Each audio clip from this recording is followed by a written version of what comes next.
Hello guys, எல்லாரும் வந்துட்டீங்கல்ல. இன்னைக்கு நம்ம பார்க்க போகிறது டே 83 அண்ட் வீக்கெண்ட்கான எபிசோடு தான். அதுக்கு முன்னாடி யாரெல்லாம் நம்ம சேனலை சப்ஸ்கிரைப் பண்ணாமல் பார்த்துட்டு இருக்கீங்களோ சட்டன் போயிட்டு சப்ஸ்கிரைப் பண்ணிட்டு வந்துருங்க. லைக் பட்டனை தட்டி விட்டுருங்க. வாங்க வீடியோக்குள்ளே போயிடலாம். ஓப்பன் பண்ணால் நம்ம ஆண்டவர் விவசாய தினத்தை பற்றியும் பாலஸ்தீன் இஷ்யூவை பற்றியும் பேசிட்டு சொந்தக்காரங்க வந்துட்டு போனதுக்கப்புறமா நம்ம கண்டஸ்டன்ஸ்லாம் எப்படி இருக்காங்க அப்படின்னு வெள்ளிக்கிழமை எபிசோட பார்த்துட்டு வாங்க அப்படின்னு அகம் டிவியை காமிச்சிட்டு கிளம்பிட்டாரு. நம்ம மாயா, பூர்ணிமா, நிக்சன், ரவீனா எல்லாரும் உட்காந்து அர்ச்சனாவோட சுறுசுறுப்பை பற்றி புகழ்ந்து தள்ளிட்டாங்கப்பா. இந்த புள்ளை எப்போ பார்த்தாலும் எல்லாரையும் ஆர்டர் பண்ணிக்கிட்டே இருக்கு, பிரெட்டையும் ஜாமையும் எடுத்து வைங்க, நான் எனக்கு பிரேக்ஃபாஸ்ட் பண்ணிக்கிறேன் அப்படிங்குது. இதெல்லாம் அதுக்கு அசிங்கமாகவே இல்லை, கூச்சமாகவே இல்லை அப்படின்னு சொல்லி மாயா திட்டிக்கிட்டு இருந்தாங்க. அதுக்கு ஒன்னே நம்மளோட ரவீனாவும் அது கூட பரவாயில்லைங்க, மூஞ்சில மேக்கப் போடுறதுக்கு அந்த பஞ்சை போய் நினைச்சிட்டு வா அப்படிங்கிறாங்க. எனக்கு கொஞ்சணும் அப்படின்னா கூட அவங்க வந்து கொஞ்சாம என்னை கூப்பிட்டு உட்கார வச்சு கொஞ்சுறாங்க. இதெல்லாம் என்னன்னு சொல்றது அப்படின்னு பாராட்டி தள்ளிட்டாங்க. இதுக்கப்புறமா விஷ்ணுவை பூர்ணிமாட்ட திட்டி தள்ளிட்டாங்க. எனக்கு அவரை பிடிக்கவே இல்லைங்க, நீங்க கல்யாணம் பண்ணணும்னா பண்ணிக்கங்க, உங்க கல்யாணத்துக்குலாம் நான் வரமாட்டேன் அப்படிங்கிற மாதிரி சொல்லிட்டு இருந்தாங்க. கவலைப்படாதீங்க மாயா, அவங்க கல்யாணத்துக்கு அவங்களே போக மாட்டாங்க, ஏன்னா இதெல்லாம் சும்மா டைம் பாஸுக்கு தான். நெக்ஸ்ட் நம்ம அர்ச்சனா பாத்திரம் கழுவுறப்ப பாத்திரத்தில் தண்ணி ஊற்றி வைங்க அப்படின்னு சொன்னதும் நம்ம தினேஷ் வந்து டென்ஷன் ஆயிட்டாரு. ஒன்ன ஒரு வேலை பார்க்க சொன்னா நீ 4 பேரை குறை சொல்லிக்கிட்டு இருக்க, கழுவணும்னு நினைச்சா கழுவு, இல்லைன்னா சும்மா இரு அப்படின்னு டென்ஷன் ஆகி அவர் கத்த ஆரம்பிச்சிட்டாரு. அவ்வளோதாங்க ஃப்ரைடே எபிசோட். இதெல்லாம் ஒரு விஷயமா இதை ஏன்டா டெலிகாஸ்ட் பண்றீங்க அப்படின்னு சொல்லிட்டு நம்மளாம் கேட்க முடியாது. ஏன் அப்படின்னா பாவம் இல்லை, ஒரு வாரம் ஒண்ணுமே நடக்கல, அவர் என்னத்தை தான் அப்புறம் பேசுவாரு. இப்படி ஏதாவது டைம் ஓட்டினாதான் உண்டு. வீட்டுல இருந்து வந்துட்டு போனதுக்கு அப்புறமா எல்லாம் என்னென்ன நினைக்கிறீங்க ஒவ்வொருத்தரா எந்திரிச்சு சொல்லுங்க. சிலர் சிரிப்பார், சிலர் அழுவாருங்கிற மாதிரி எல்லா ஃபீலிங்கையும் நான் பார்த்தேன். அதுலயும் விசித்ரா மேம்லாம் குழந்த மாதிரி வாயை பிதிக்கிட்டு அழுததெல்லாம் செம சூப்பரா இருந்துச்சு அப்படின்னு சொல்லிக்கிட்டு இருந்தாங்க. பூர்ணிமா, உங்க அம்மா கூட நீங்க ஒளிஞ்சா பிடிச்சி விளையாண்டீங்களே, நான் அதை கூட பார்த்தேன் அப்படின்னு சொல்லிட்டு விக்ரம் வந்துட்டு போனவங்க சொன்ன அறிவுரை யூஸ் ஆனிச்சா இல்லையா அப்படின்னு சொல்லி கேட்டாங்க. ரைட்டு, இது எதிர்பார்த்தது தானே. நம்ம விக்ரம் அதுக்கு செம்மையா எக்ஸ்பிளைன் பண்ணாருப்பா. நான் இங்க இருக்கிறதே அவங்களால தான், அவங்க எல்லாரையுமே நான் வந்து ஒரு பெரிய மேடையில காட்டணும்னு எதிர்பார்த்தேன், அது நடந்துருச்சு அப்படிங்கிற மாதிரி சூப்பரா சொன்னாங்க. எல்லாரும் அவங்கவுங்க ஃபீலிங்கை கொட்டி தீர்த்துட்டு கடைசியா நம்ம ரமீனா டர்ன் வரும்போது அவங்க அம்மா வரல அப்படிங்கிறத நினைச்சு அழுகவே ஆரம்பிச்சிட்டாங்க. அவங்க சொன்ன அட்வைஸுங்கிறது நான் வந்து தனியா விளையாடணும் அப்படிங்கிறது தான், அதை நான் அக்செப்ட் பண்ணிக்கிறேன் அப்படின்னு சொல்லிட்டு உட்காந்துட்டாங்க. நெக்ஸ்ட் நம்ம நிக்சனு அவங்க அப்பா வந்துட்டு போனதை பத்தி பயந்துக்கிட்டே சொல்லிட்டு இருந்தாருப்பா. இது எல்லாத்தையும் கேட்டுக்கிட்டு இருந்த நம்ம ஆண்டவர் அவங்க அப்பா அம்மாவை பற்றி பெருமையாக பேசிட்டு, பெற்றவங்கன்னா ஏதாச்சும் சொல்லிட்டு தான் இருப்பாங்க, நமக்கு எது நல்லதோ அதை நம்ம தான் தெரிஞ்சு கற்றுக்கணும், நமக்கு எது வேணுமோ அதை நம்ம தான் வந்து முடிவு பண்ணணும் அப்படின்னு சொல்லி பிரேக் விட்டு கிளம்பிட்டாரு.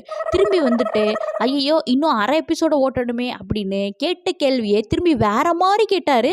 வெளியிலேருந்து வந்து சொன்னதில் எதை நான் ஏற்றுக்கிறேன், எதை நான் ஏற்றுக்கல அப்படின்னு சொல்லி ஒருத்தவங்களாம் இருந்துச்சு சொல்லுங்க அப்படின்னு சொன்னாங்க. இதில் முக்கியமாக நம்ம விக்ரம் சொன்னார், யாரையும் நம்பாதன்னு எங்கள் வீட்டில் சொன்னாங்க சார் அப்படின்னு சொன்னோடனே நம்ம கமல் சார் அதை அப்படி சொல்கிறத விட யார் பக்கமும் சாயாதன்னு சொல்லியிருந்தா கரெக்டாக இருந்திருக்கோ. ஏன் அப்படின்னா அங்கே இருக்கிற யாரும் உங்ககிட்ட ஃப்ரெண்ட் ஆகிறதுக்காக வரல, எல்லாரையும் நம்பலாம், நம்பிக்கை தானே எல்லாம் அப்படின்னு சொல்லிட்டு யாரையும் நம்ப சொல்லி மறைமுகமாக சொன்னாங்கப்பா. நெக்ஸ்ட் மணி, எங்கள் வீட்டிலேருந்து வந்தவங்க ஒன்றும் சொல்லலை சார், ஆனால் இந்த ரவீனா வீட்டிலேருந்து வந்தவங்க தான் நான் கண்டென்ட்டுக்காக பண்ணுறேன் அப்படிங்கிற மாதிரி சொன்னாங்க. ஆனால் நான் நிஜமாக அவங்க மேலே இருந்த ஃபீலிங்கில் தான் பேசினேன் அப்படிங்கிற மாதிரி ரவீனா வீட்டை குறை சொல்லிட்டு இருந்தார். அடுத்ததாக ரவீனா டர்ன் வரப்போ நான் மணிக்காக விளாட்றேங்கிற பேரில் அவர் கேமையும் கெடுத்து என் கேமையும் கெடுத்து எல்லார் கேமையும் கெடுக்கிறேன்னு சொன்னாங்க. என் கேமை என்னை விளையாட சொன்னாங்க, இந்த அட்வைஸை நான் எடுத்துக்கிறேன், மற்றபடி அவங்க சொன்னதெல்லாம் நான் அட்வைஸாக எடுத்துக்கல, என் மேலே இருக்கிற ஒரு கோவத்தின் வெளிப்பாடாக தான் நான் பார்க்குறேன் அப்படிங்கிற மாதிரி சொன்னாங்க. இந்த புள்ளிக்கு கமல் சாரை பார்த்தா மட்டும் எப்படி தெரியும்னே தெரியலப்பா, பயங்கர மெச்சூரிட்டியாக பேசுது. இவ்வளோ தெளிவாக அன்னைக்கே பேசியிருந்தா மணிக்கு இவ்வளோ ரோஸ்ட் விழுந்திருக்காதுன்னு நினைக்கிறேன். அன்னைக்கு இந்த பேரண்ட்ஸ் ஒன்று தெரிஞ்சுக்கணும், பிள்ளைங்கிறது அவங்க சொத்து கிடையாது, அன்பு மட்டும்தான் சொத்து. உதாரணத்துக்கு பாலச்சந்திர சாரை பற்றி நான் சொல்கிறேன் அப்படின்னு அவரை பற்றி பேசிகிட்டு இருந்தார். இந்த எபிசோடு முழுக்க வந்து நம்ம கமல் சார் வாயிலேருந்து பாலச்சந்தர்ங்கிற பேர் தான் வந்தது. ஏன் இவர் இப்படி சொல்லிருக்காரு அப்படின்னு நம்ம நினைக்கும் போது இது அவரோட 9வது நினைவு நாளாக அவரே அதை பற்றி எக்ஸ்பிளைன் பண்ணிக்கிட்டு இருந்தாங்க. வெளியிலேருந்து வந்து சொன்னதெல்லாம் ஃபீட்பேக், இது அவங்களோட ஒப்பீனியன், விமர்சனம் சொல்கிற யாருக்கும் அந்த ஃபீல்டில் எக்ஸ்பீரியன்ஸே இருக்காது. உதாரணத்துக்கு எடுத்துக்கிட்டோம் அப்படின்னா படத்தை பார்க்குற ஆடியன்ஸே வச்சுக்கலாமே, ஒரு தடவை பார்க்கலாம், 4 தடவை பார்க்கலாம் அப்படின்னு சொல்லலாம். ஆனால் அவங்களுக்குலாம் படம் எடுக்க தெரியுமா? தெரியாது. இதெல்லாம் ஒரு படமா அப்படின்னு நம்ம தலையில் கை வைக்கும்போது சூப்பர் சார் அப்படின்னு சொல்லிட்டு போயிடுவாங்க. அவங்ககிட்ட நம்ம தேங்க்யூ மட்டும் தான் சொல்லணும். சொல்லிட்டு பிரேக் விட்டு கிளம்பிட்டாரு. இந்த ரவினா புள்ள சும்மாவே இருக்காது போல. மணிக்கிட்ட திரும்பி மோதிரத்தை கழட்டி கொடுத்துட்டு இருந்தது. இப்போதானே அந்த ஹேமா ஆண்டி வந்து ஒரு ரோஸ்ட் கொடுத்துட்டு போனாங்க. திரும்பி நம்ம முதல்ல இருந்து ஆரம்பிக்கிற அப்படிங்கிற மாதிரி நம்ம யோசிச்சுட்டு இருந்தோம். நம்ம மாயா வந்து மணியையும் விக்ரமோட சிஸ்டரையும் பத்தி கழுவி கழுவி ஊத்துக்கிட்டு இருந்தாங்க. நிக்சன் வந்து அவர் பங்குக்கு ஜாலரா தட்டிக்கிட்டு இருந்தாரு. அப்புறமா வந்த ஆண்டவர், இது வரைக்கும் வந்த 6 சீசனை விட இந்த சீசன்ல தான் அதிகமா எல்லாரும் பவுன்ஸ் பேக் பண்றீங்க, சூப்பரா விளையாடுறீங்க அப்படின்னு சொல்லி உருட்டிக்கிட்டு இருந்தாரு. ஒரு நியாயம் வேண்டாமா ஆண்டவரே? What is your driving force அப்படின்னு அடுத்த கேள்வி கேட்கப்பட்டது. இதில் செம்ம காமெடி பண்ணாரு பாருங்க நம்ம தினேஷ்.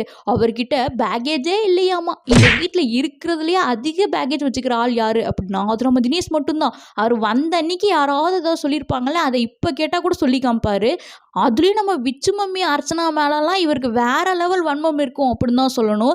கட்டரும்புக்கும் கரப்பாம்பூச்சிக்கும் வித்தியாசம் தெரியாதவங்கன்னு சொன்னப்பவே நமக்கு தெரிஞ்சிருக்கும். இதில் இவர் பேகேஜே இல்லை அப்படின்னு எப்படி கமல் சார் முன்னாடி சொன்னார்னு எனக்கு தெரியலப்பா. இதில் எனக்கு பிடிச்சிருந்தது நம்ம ரவீனா வந்து அவங்களோட டிரைவிங் ஃபோர்ஸா எது நடந்தாலும் அது நன்மைக்கேன்னு நினைப்பேன் சார். செகண்ட் வந்து இதுவும் கடந்து போவோம் அப்படிங்கிற ஒரு எண்ணம் எனக்கு எப்பயுமே இருக்கும். தேர்டு வந்து மணின்னு சொன்னதும் எனக்கெல்லாம் செம்ம ஷாக் ஆயிடுச்சு. இந்த பிள்ளை என்ன கான்சியஸாக தான் பேசுதா? அவங்க வீட்டிலேருந்து வந்து அவ்வளோ தூரம் சொன்னதுக்கு அப்புறமும் கமல் சார் முன்னாடியே மணியை பற்றி பேசுது அப்படின்னா எந்த அளவு அந்த பிள்ளை வந்து மணியை லவ் பண்ணும் அப்படின்னு சொல்லி எனக்குலாம் ஒரு மாதிரி கூஸ் பவுன்ஸே ஆயிடுச்சு. இது மனிதர் உணர்ந்து கொள்ள ஹியூமன் லவ்வே இல்லை. இதுக்கப்புறமா நம்ம கமல் சாரே கிண்டல் பண்ணிட்டாருன்னா பார்த்துக்கங்களேன், மணிக்கு வெக்கம் தாங்கலப்பா. நம்ம கமல் சார் அவரோட டிரைவிங் ஃபோர்ஸு மக்கள் தான் அப்படின்னு சொல்லி சொன்னார். பேச்செல்லாம் பிரமாதமாக தான் இருக்கு ஆண்டவரே, ஆனால் உங்ககிட்ட ஆக்ஷன் தான் ஒன்றும் இல்லை. நெக்ஸ்ட்டு நம்ம ரவிராம எழுப்பி விட்டு ஸ்டோர் ரூமுக்கு போய் பாருங்க, உங்கள் குழப்பத்துக்கு ஒரு தீர்வு கிடைக்கும், நாளைக்கு சந்திப்போம் அப்படின்னு சொல்லி கிளம்பிட்டாரு. ஸ்டோர் ரூமை திறந்ததுமே ரவினாவோட மம்மி பார்த்ததும் மணியெல்லாம் எகிரிட்டாரு. நான்லாம் 2-3 தடவை அதை ரிப்பீட் மோட்ல பார்த்தேன்னா பார்த்துக்கங்களேன். ரவீனா செம்ம ஹாப்பிப்பா. கட்டி பிடிச்சி ஆனந்த கண்ணீரே விட்டுட்டாங்கன்னா பார்த்துக்கங்களேன். நம்ம ரவீனாவோட மம்மி செம்ம க்யூட்டுப்பா. சிரிச்சுக்கிட்டே எல்லாருக்கும் கை கொடுத்தாங்க, இன்க்ளூடிங் மணி. பாவம் அவருக்கு தான் என்ன பண்ணுறதுனே தெரில, தண்ணியை குடிக்க ஆரம்பிச்சிட்டாரு. அதுக்கப்புறமா பிக் பாஸ் கதவு தரங்க, நான் அப்படியே ஓடி போயிடுறேன் அப்படின்னு சொல்லி சொன்னதெல்லாம் வேற லெவல் க்யூட்டாக இருந்தது. இதுக்கப்புறமா பாத்ரூமில் நம்ம ரவீனாவும் அவங்க மம்மியும் க்யூட்டாக மேக்கப் போட்டுக்கிட்டே கட்டி பிடிச்சி முத்தா கொடுத்தே செம்ம சூப்பராக காமெடியாக பேசிக்கிட்டு இருந்தாங்க.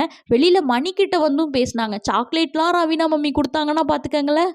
இதுக்கப்புறமா தனியாக கேமரா கிட்ட மணி 2 நாள் முன்னாடி நடந்ததே என் கண்ணுக்குள்ளே இருக்குது, அதுக்குள்ளார இப்படிலாம் எப்படி நீங்கள் ஷாக் கொடுக்குறீங்க அப்படின்னு சொல்லிக்கிட்டு இருந்தாரு. பட் இவங்க வந்ததும் நல்லா இருந்தது, செம்ம சில்லாக போய்கிட்டு இருக்கு. இப்போ வரைக்கும் எனக்கு சாக்லேட்லாம் கொடுத்தாங்க, பட் ஏன்னு தெரில டல்லாக இருக்காங்க, ஹெல்த் இஷ்யூ போல் அப்படின்னு சொல்லிக்கிட்டு இருந்தாரு. சேம் இந்த பக்கம் ரவீனா மம்மி, நான் உன்னை விட்டு போவே மாட்டேன் தெரியுமா அப்படின்னு சொல்லிக்கிட்டு இருந்தாங்க. நீ ஏன் இப்போ வந்த, நீ 2 நாள் முன்னாடியே வந்திருக்கலாம்ல அப்படின்னு சொன்னாங்க. அதனால என்ன, இப்போ 2 டேஸ் தானே, இப்போ என்ன டிஃப்ரெண்ட் ஆயிடுச்சு, நீ நல்லா விளையாடுற, அட்வைஸ் பண்ணலாம் ஒன்றும் இல்லை, சூப்பராக விளையாடி அப்படின்னு சொல்லி அட்வைஸ் கொடுத்துட்டு இருந்தாங்க. நம்ம மணிக்கு தான் என்ன பண்ணுறதுனே தெரில. ரவீனாவும் அவங்க மம்மியும் எங்கே இருந்தாலும் அந்த இடத்த காலி பண்ணிட்டு வேற இடத்துக்கு போயிடுறாரு. பெட்ரூமில் இருந்தால் இப்போ கார்டனுக்கு போயிடுறாரு, கார்டனில் இருந்தால் இப்போ பெட்ரூமுக்கு வராரு. இவங்க பெட்ரூமுக்கு வந்தோடனே திரும்பி அங்கேருந்து எஸ்கேப் ஆகி ஓடி போயிட்டாரு. உடனே ரவீனா மம்மி சொன்னாங்க, நான் 2 நாள் முன்னாடியே வந்திருந்தான், அன்றைக்கி பாத்ரூம்லேயே உட்காந்து எஸ்கேப் ஆகிருப்பாரு, இன்றைக்கி எஸ்கேப் ஆக முடியாதுல்ல கமல் சார் எபிசோடில், அதனால தான் நான் இப்போ வந்தேன் அப்படின்னு சொல்லி கலாச்சிக்கிட்டு இருந்தாங்க. இதுக்கப்புறமா நம்ம ரவீனா மம்மியோட டைம் முடிஞ்சிருச்சு, பிக் பாஸ் கிளம்ப சொல்லிட்டாரு. எனக்கே ஃபீல் ஆயிடுச்சுப்பா, அந்த பிள்ளை பாவம். இன்னைக்கு எபிசோட் ஸ்டார்டிங்லலாம் நிக்சன் வேற லெவல் ஹாப்பியில் இருந்தார், மணியும் ரவீனாவும் பிரிஞ்சுட்டாங்க அப்படிங்கிற சந்தோஷத்தில்.